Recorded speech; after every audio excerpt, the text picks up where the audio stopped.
Charity is one of the most important messages of the Christmas holiday, giving and helping those who need it. The latest numbers show homelessness is actually down 3% statewide, but still, the National Alliance to End Homelessness says at least 30,000 people in Texas do not have a permanent home this holiday season. KXAN's Phil Prazen looks at what it took for one person to find a stable home this year. This free Christmas Eve meal at the downtown Salvation Army is one less thing to worry about for these men and women. It's a break from the constant search for basics: food, shelter, clothing. Hi, Merry Christmas. Have a seat. Make yourself comfortable. Kay Graves volunteers here. We want them to feel special, like they matter, and give them an experience that's not normal for them. Being on the streets and being in a shelter is not really good for anyone. Sherry Bradshaw has had many sleepless nights.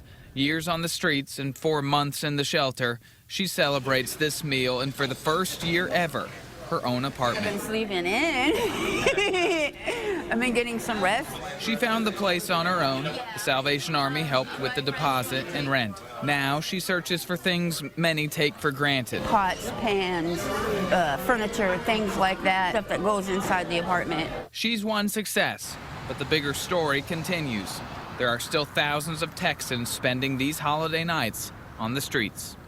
Phil Prazen, KXAN News. And according to the Salvation Army, 2,900 people stayed in the 2 local emergency shelters in the last year. 3 out of 4 were women and children. The city of Austin has made homelessness and affordability a priority. This year, they created 3 homestead preservation districts to dedicate more than $50 million in future tax revenue to affordable housing projects. They increased the senior and disabled property tax exemption by $10,000.